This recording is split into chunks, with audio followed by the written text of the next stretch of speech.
8 दिसंबर 2004 Iraq का camp बक्का। एक कैदी को रिहा किया जा रहा है, अबू बकर अल बगदादी। और अमेरिकी रक्षा विभाग की फाइल में उसके नाम के आगे लिखा था कम खतरे वाला व्यक्ति। सिर्फ 10 महीने की कैद के बाद। तो सवाल यही है कि ये कम खतरे वाला आदमी, जिसे अमेरिका ने इतना साधारण समझा, वो आतंक का सबसे बड़ा और सबसे अमीर चेहरा कैसे बन गया? बिल्कुल। और आज हम दिए गए स्रोतों के आधार पर इसी की तह तक जाएंगे। चलिए शुरू करते हैं। बगदादी के एक मामूली धार्मिक छात्र से आईएसआईएस का खलीफा बनने और फिर एक अंधेरी सुरंग में मारे जाने तक की पूरी कहानी। हम उन खास वजहों और घटनाओं पर नजर डालेंगे जिन्होंने उसे बनाया और फिर मिटा दिया। तो कहानी शुरू होती है उसके बचपन से। असली नाम था इब्राहिम अवाद इब्राहिम अल बादरी। 1971 में इराक के समारा शहर में। सुनने में आता है कि परिवार काफी धार्मिक था। हाँ, और इसी वजह से परिवार वाले उसे मजाक में द बिलीवर यानी आस्थावान कहकर बुलाते थे। अच्छा। वो अपने आसपास के लोगों को यहाँ तक कि अपने परिवार वालों को भी शरिया कानून का सख्ती से पालन न करने पर टोकता था। लेकिन दिलचस्प बात यह है कि उसकी पहली पसंद धर्म नहीं, फौज थी। हाँ, वो इराकी सेना में शामिल होना चाहता था, पर आंखों की रोशनी कमजोर होने की वजह से उसे रिजेक्ट कर दिया गया। मतलब एक लड़का जो देश की सेवा करना चाहता था, वो बाद में देश का सबसे बड़ा दुश्मन बन गया।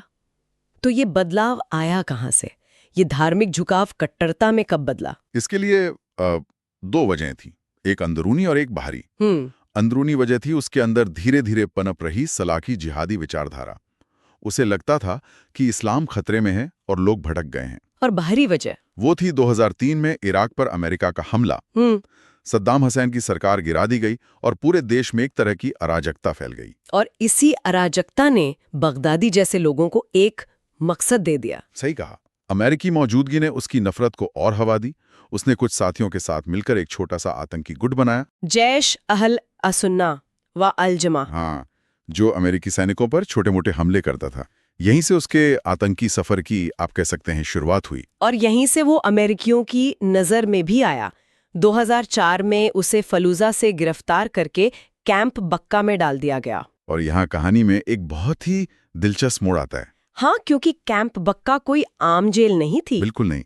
बगदादी ने वहां लड़ाई झगड़ा करने के बजाय एक शांत धार्मिक कैदी की छवि बना ली। वो बाकी कैदियों को नमाज पढ़ाता, उन्हें धार्मिक उपदेश देता। उसने जेलर और अमेरिकी गार्ड्स का भरोसा जीत लिया। मतलब जिस जगह को अमेरिका आतंकियों को सुधारने के लिए इस्तेमाल कर रहा था, वो असल में उनके लिए एक यूनिवर्सिटी बन गई, एक नेटवर्किंग हब। कई एक्सपर्ट्स इसे आतंकवाद का विश्वविद्यालय भी कहते हैं। सोचिए जरा। सद्दाम के पुराने सैन्य अफसर, जिहादी विचारक और बगदादी जैसे युवा कट्टरपंथी सब एक ही जगह बंद थे।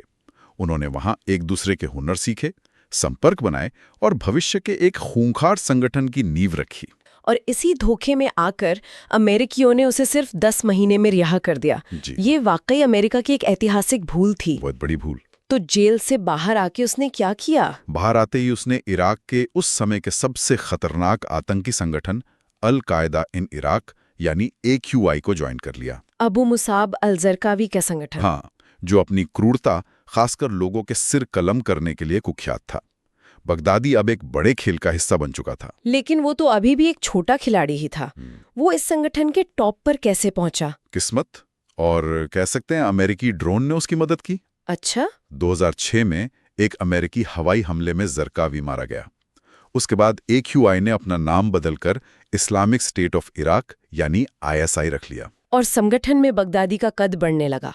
हाँ, वो अपनी भाषण कला से युवाओं को भड़काता और शरिया कमेटियों का प्रमुख बनकर अपनी धाक जमा रहा था। और फिर 2010 में एक और बड़ा हमला हुआ जिसने उसके लिए रास्ता पूरी तरह साफ कर दिया। एकदम सही। 2010 में एक और अमेरिकी रेड में ISI के 2 सबसे बड़े नेता अबू उमर अल बगदादी और अबू अयूब अल मसरी एक साथ मारे गए। तो लीडरशिप का एक शून्य पैदा हो गया। बिल्कुल, संगठन लगभग बिछड़ने की कगार पर था और इस शून्य को भरने के लिए अबू बकर अल बगदादी को चुना गया। नेता बनते ही बगदादी ने एक बहुत चालाक कदम उठाया। उसने सद्दाम हुसैन की पुरानी सेना के अधिकारियों को अपने साथ मिला लिया। हाँ, जिनमें से कई उसके साथ कैंप बक्का में बंद थे। ये अजीब नहीं है? एक धार्मिक कट्टरपंथी एक सेक्युलर तानाशाह के लोगों के साथ काम कर रहा था। अजीब लगता है, लेकिन यही उसकी सबसे बड़ी ताकत थी। सद्दाम के लोगों के पास मिलिट्री स्ट्रेटजी, जासूसी और एक प्रशासन चलाने का अनुभव था। और बगदादी के पास मजहबी जुनून था। बिल्कुल। और उनके पास उस जुनून को एक संगठन में बदलने का हुनर, ये एक बहुत ही खतरनाक कॉकटेल था। और इस कॉकटेल ने अपना असर दिखाना भी शुरू कर दिया। हाँ, उसने ओसामा बिन लादेन की मौत का बदला लेने के नाम पर इराक में एक साथ 100 हमलों का ऐलान कर दिया। पूरे देश में दहशत का माहौल था। और इसी बीच दिसंबर 2011 में अमेरिकी सेना इराक से पूरी तरह वापस चली गई। इसने बगदादी के लिए पूरा मैदान खाली छोड़ दिया। अब उसे रोकने वाला कोई नहीं था। तो इराक में तो उसने अपनी पकड़ बना ली थी, लेकिन एक मजबूत संगठन को फैलने के लिए और जगह चाहिए होती है। और वो जगह उसे पड़ोस में ही दिख गई, सीरिया, जहां 2011 में गृह युद्ध शुरू हो चुका था। हाँ, सरकार कमजोर थी और पूरे देश में केओस फैला हुआ था। बगदादी के लिए यह अपनी विचारधारा और संगठन को एक्सपोर्ट करने का एक सुनहरा मौका था। तो उसने अपने लड़ाकुओं को वहां भेजा, अल नुसरा फ्रंट नाम का एक नया गुट बनाने के लिए। लेकिन यहीं पर उसका अल कायदा के साथ एक बड़ा टकराव हुआ है ना। हाँ, क्योंकि अल नुसरा फ्रंट अल कायदा के प्रति वफादार हो गया। बगदादी को यह पसंद नहीं आया। वो अब किसी के नीचे काम नहीं करना चाहता था। बिल्कुल। उसने अल कायदा के लीडर अयमान अल जवाहिरी के आदेश को मानने से इनकार कर दिया और एक तरफा ऐलान किया कि अल नुसरा का विलय ISI में किया जा रहा है। और संगठन को एक नया नाम दिया, एक नया और ज्यादा खतरनाक नाम, Islamic state of Iraq in Syria, यानी आइसिस। तो उसने एक तरह से अपने पुराने आकाओं को ही धोखा दे दिया। बिल्कुल। अल कायदा ने इस विलय को खारिज कर दिया और दोनों संगठन एक दूसरे के दुश्मन बन गए। ये जिहादी दुनिया का सबसे बड़ा बंटवारा था। सही कहा। अल कायदा एक वैश्विक नेटवर्क था, लेकिन बगदादी एक जमीनी साम्राज्य बनाना चाहता था, एक राज्य। और उसने ये कर भी दिखाया। जनवरी 2014 में सीरिया के रक्का पर कब्जा, और फिर जून 2014 में जो हुआ उसने पूरी दुनिया को हैरान कर दिया। मोसुल पर कब्जा, इराक का दूसरा सबसे बड़ा शहर। सिर्फ 5 दिनों में इराकी सेना लड़ने के बजाय अपने हथियार छोड़कर भाग गई। और वो कोई मामूली हथियार नहीं थे। नहीं, वो अरबों डॉलर के अमेरिकी हथियार थे। टैंक, बख्तरबंद गाड़ियां, राइफलें, ये सब आइसिस के हाथ लग गया। रातों रात वे दुनिया के सबसे अमीर और सबसे सुसज्जित आतंकी संगठन बन गए। मोसुल पर कब्जे के बाद बगदादी ने वो किया जो उसामा बिन लादेन ने भी कभी नहीं किया था। वो दुनिया के सामने आया। मोसुल की अल-नूरी मस्जिद से उसने खुद को खलीफा इब्राहिम घोषित कर दिया। ये एक बहुत बड़ा सांकेतिक कदम था। खलीफा का मतलब है पैगंबर मोहम्मद का उत्तराधिकारी, दुनिया के सभी मुसलमानों का नेता। इस ऐलान ने दुनिया भर के हजारों कट्टरपंथियों को आइसिस की तरफ खींच लिया। हाँ, उन्हें लगा कि सदियों बाद एक सच्ची इस्लामिक हुकूमत फिर से कायम हो गई है। यूरोप, एशिया, अफ्रीका, हर जगह से लोग उसकी खिलाफत में शामिल होने के लिए आने लगे। और ये सिर्फ एक आतंकी संगठन नहीं था, उन्होंने एक सरकार की तरह काम करना शुरू कर दिया। हाँ, टैक्स वसूले, अदालतें चलाईं, यहाँ तक कि ट्रैफिक पुलिस भी बना दी। लेकिन ये एक बेहद क्रूर सरकार थी। छोटी छोटी गलतियों के लिए सरेआम सिर कलम कर दिए जाते थे। और उनकी क्रूरता का सबसे भयानक शिकार बना यजीदी समुदाय। उन्होंने यजीदियों पर जो जुल्म किए वो वाकई दिल दहलाने वाले हैं। उन्हें काफिर बताकर हजारों मर्दों को मार दिया गया और हजारों औरतों और लड़कियों को अगवा कर लिया गया। उन्हें यौन दास बनाकर बाजारों में बेचा गया। ये 21वीं सदी में हो रहा था। ये ISS के वहशीपन का सबसे बड़ा सबूत था। इतना बड़ा संगठन, एक सेना, एक सरकार, इसे चलाने के लिए पैसा कहाँ से आ रहा था? ISS उस वक्त दुनिया का सबसे अमीर आतंकी संगठन था। उनकी सबसे बड़ी कमाई होती थी तेल की तस्करी से। तेल? हाँ, वे कब्जे वाले तेल के कुओं से कच्चा तेल निकालकर उसे ब्लैक मार्केट में बेचते थे, जिससे उन्हें हर दिन 1 से 2 मिलियन डॉलर तक की कमाई होती थी। ओह! इसके अलावा उन्होंने मौसूल के सेंट्रल बैंक से करीब 400 मिलियन डॉलर लूटे थे। अपहरण, फिरौती, ड्रग्स की तस्करी, वो सब भी था। इसके बाद उन्होंने अपना आतंक दुनिया भर में फैलाना शुरू किया। अमेरिकी पत्रकार जेम्स फोली का वीडियो। हाँ, जेम्स फोली और स्टीवन सॉटलॉफ, उनके सिर कलम करने के वीडियो जारी किए। सीरिया के 2000 साल पुराने पल्मायरा शहर की ऐतिहासिक धरोहरों को तबाह कर दिया। ये सब सोची समझी रणनीति का हिस्सा था। बिल्कुल। वे दुनिया को डराना चाहते थे और अपने समर्थकों को ये संदेश देना चाहते थे कि वे किसी से नहीं डरते। और फिर ये आतंक मिडिल ईस्ट से निकलकर यूरोप के शहरों तक पहुंच गया। नवंबर 2015 पेरिस में एक साथ 6 जगहों पर हमले, 130 लोग मारे गए। फिर ब्रुसेल्स, नीस, बर्लिन, आइसिस अब एक वैश्विक खतरा बन चुका था। इन हमलों ने दुनिया को झकझोर कर रख दिया। अब आइसिस को खत्म करना सबकी प्राथमिकता बन गया। अमेरिका के नेतृत्व में 60 से ज्यादा देशों का एक अंतर्राष्ट्रीय गठबंधन बना और आइसिस के खिलाफ एक बड़ा सैन्य अभियान शुरू किया गया।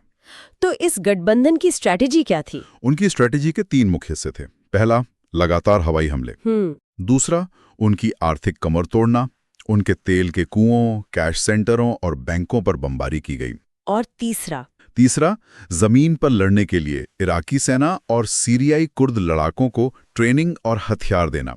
और इसका असर दिखना शुरू हुआ अक्टूबर 2016 में, जब मौसुल को आज़ाद कराने के लिए ऑपरेशन शुरू हुआ। हाँ, ये लड़ाई 9 महीने तक चली। बहुत भयानक लड़ाई थी। आईसिस ने आम नागरिकों को मानव ढाल की तरह इस्तेमाल किया। लेकिन अंत में उन्हें हार माननी पड़ी। हाँ, और पकड़े जाने से ठीक पहले उन्होंने खुद ही उस अल नूरी मस्जिद को उड़ा दिया, जहां से बगदादी ने अपनी खिलाफत का ऐलान किया था। ये उनकी हार का सबसे बड़ा प्रतीक था। बिल्कुल। मौसुल के बाद 2017 में उनके गढ़ रक्का का भी पतन हो गया। इसी के साथ आईसिस की तथाकथित खिलाफत का अंत हो गया। बिल्कुल। 2017 के अंत तक आईसिस अपना 95% इलाका खो चुका था। उसकी खिलाफत का सपना चकनाचूर हो चुका था। लेकिन एक आदमी अभी भी फरार था, अबू बकर अल बगदादी। हाँ, और अमेरिका ने उस पर इनाम बढ़ाकर $25 मिलियन कर दिया था। लेकिन उसका कोई अता पता नहीं था। वो चूहों की तरह छिप रहा था। एक जगह से दूसरी जगह भाग रहा था।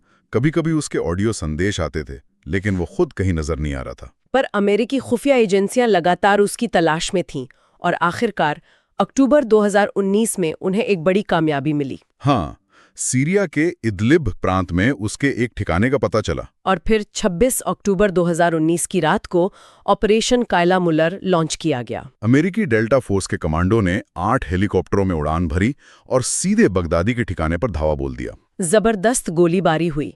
बगदादी को जब लगा कि अब बचने का कोई रास्ता नहीं है, तो वो अपने 3 बच्चों को लेकर एक सुरंग में भाग गया। अमेरिकी कमांडोज और उनके मिलिट्री कुत्तों ने उसका पीछा किया।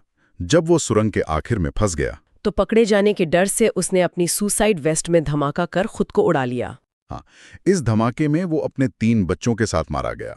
इस तरह दुनिया के सबसे खूंखार आतंकी का अंत एक अंधेरी सुरंग में हुआ। तो जब हम पूरी कहानी को देखते हैं, तो ये बात हैरान करती है कि एक लड़का जिसे अमेरिका ने एक मामूली खतरा समझा था, वो दुनिया का सबसे क्रूर आतंकी सरगना बना और आखिर में एक अंधेरी सुरंग में खुद को उड़ाकर मर गया। हमने देखा कि कैसे व्यक्तिगत कट्टरता, इराक का राजनीतिक खालीपन, कैंप बक्का में बने संपर्क और सीरियाई गृह युद्ध की अराजकता ने मिलकर आईसिस जैसे राक्षस को जन्म दिया। बगदादी मर गया, उसकी खिलाफत खत्म हो गई। लेकिन जाते जाते वो एक बहुत बड़ा सवाल छोड़ गया है। और वो सवाल क्या है? स्रोत बताते हैं कि आईसिस खुरासान और बोको हराम जैसे संगठन आज भी बगदादी की विचारधारा को ही आगे बढ़ा रहे हैं। ये एक अहम सवाल खड़ा करता है, एक नेता और उसके राज्य के नष्ट हो जाने के बाद भी उसकी विचारधारा कैसे जिंदा रहती है। और आतंकवाद के खिलाफ भविष्य की लड़ाई के लिए इसका क्या मतलब है?